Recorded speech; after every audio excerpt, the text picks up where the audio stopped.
السلام علیکم ورحمۃ اللہ وبرکاتہ۔ بسم اللہ الرحمن الرحیم۔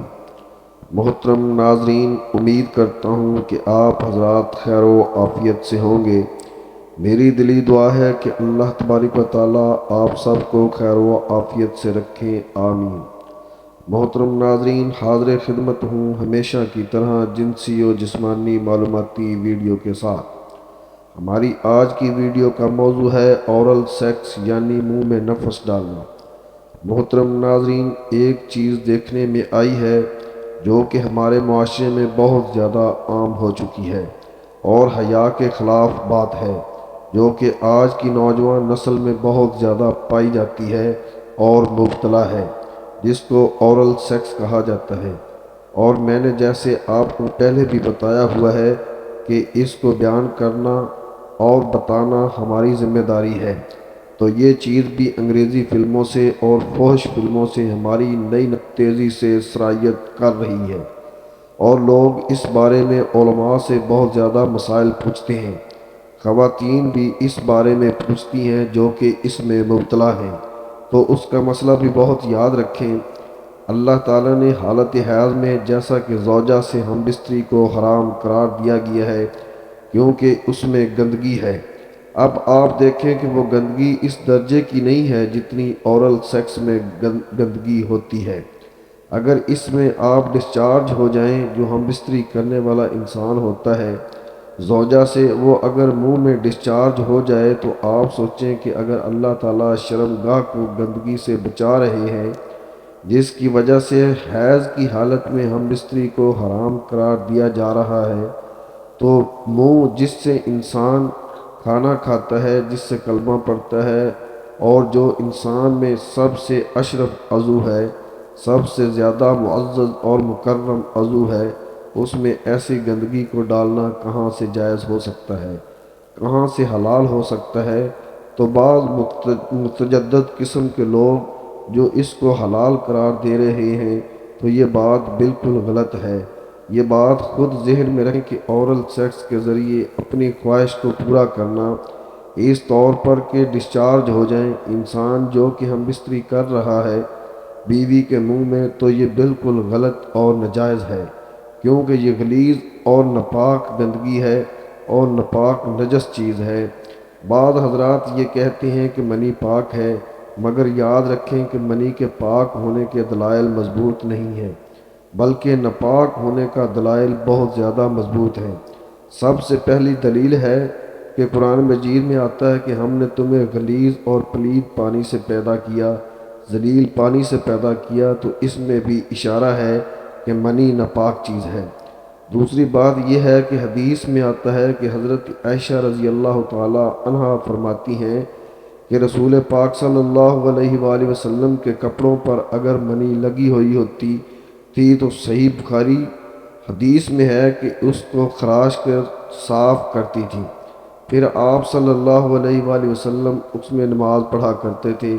اب بعض حضرات نے یہاں سے استدلال کیا ہے کہ منی اگر ناپاک ہوتی تو حضرت عائشہ اس کو دھوتی، فرج کے صاف نہ کرتی، اس کی علامت یہ ہے کہ منی پاک ہے۔ لیکن یہ بات غلط ہے، اگر منی پاک ہوتی تو حضرت عائشہ کو کھرچنے کی ضرورت نہیں تھی۔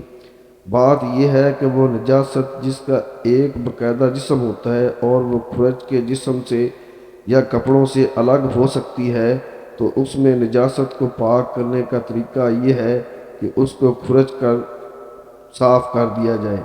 ناپاک تھی تبھی تو حضرت عائشہ رضی اللہ تعالی عنہا اس کو باقاعدہ کھرچ رہی ہیں اور دور کر رہی ہیں۔ اور گیلی منی کو یہ ثابت ہے کہ حضرت عائشہ رضی اللہ تعالی عنہا آپ صلی اللہ علیہ وآلہ وسلم کے کپڑوں سے دھویا کرتی تھی، اور آپ صلی اللہ علیہ وآلہ وسلم اس میں نماز پڑھا کرتے تھے۔ کپڑے دھونے کے بعد حضرت عمر رضی اللہ تعالی عنہ کے دور میں کسی شخص کو احتلام ہوا تو اس نے اپنے پورے کپڑے دھوئے، تو حضرت عمر نے اس کو منع کیا، فرمایا کہ اتنا کافی تھا کہ اس جگہ کو تم دھو لیتے۔ اس میں حضرت عمر اس کو باقاعدہ دھونے کا حکم دے رہے ہیں۔ کسی بھی صحابی نے اعتراض نہیں کیا کہ یا امیر المومنین، آپ ان کو دھونے کا حکم کیوں دے رہے ہیں؟ منی تو پاک ہے، تو منی ناپاک ہونے کے جو دلائل ہیں وہ بہت مضبوط ہیں۔ باقی اس کو کھرچنے کا حکم ہے، تو اگر خشک ہو جائے تو کھرچ کے بھی آپ پاک ہو جاتے ہیں، اس کو بھی دھونا ضروری نہیں ہوتا۔ اس کی مثال ایسے ہے جیسے حدیث میں آتا ہے کہ صحابہ اکرام فرماتے ہیں کہ ہماری تلواروں میں دشمن کا خون لگا ہوتا تھا تو ہم اس کو زمین پہ اچھی طرح رگڑ کے اس کو لٹکا کے نماز پڑھتے تھے۔ وہ دیکھیں، خود خون بھی ایک ایسی چیز ہے جو کہ سوکھنے کے بعد اس کی ایک پاپڑی سی جم جاتی ہے۔ خون کو بھی ناپاک مانا جاتا ہے۔ جمہور علماء کے ہاں خون ایک ناپاک چیز ہے، لیکن صحابی کیا کرتے تھے، اس کو زمین پر اچھی طرح رگڑ کر خشک کرتے، اور جب اس کا اثر زائل ہو جاتا تو اس کو لٹکا کے نماز پڑھ رہے ہوتے۔ تو جیسے ہی خون ناپاک ہونے کے باوجود رگڑنے سے پاک ہو جاتا ہے، اگر ایسی چیز جس پہ لگا ہو لوہے یا کسی سخت چیز پہ، تو ایسے ہی منی اگر کپڑوں پہ لگی ہو، خشک ہو، تو اس کو اچھی طرح جب کھرچ دیا جائے تو وہ بھی پاک ہو جاتی ہے۔ لیکن اس سے یہ بات ثابت نہیں ہوتی کہ منی پہلے سے ہی پاک ہے۔ آخر ہم اس نتیجے پر پہنچے کہ جیسا کہ منی ایک ناپاک اور غلیظ چیز ہے، اس لیے مرد کو عورت کے منہ میں ڈسچارج کرنا حرام اور ناپاک کام ہے۔ اس لیے اس چیز سے اجتناب کیا جائے اور بچا جائے۔ محترم ناظرین، یہ تھی ہماری آج کی معلوماتی ویڈیو کہ جس میں ہم نے اورل سیکس یعنی کہ منہ میں ڈسچارج کرنے کے بارے میں مکمل تفصیل سے بیان فرمایا ہے۔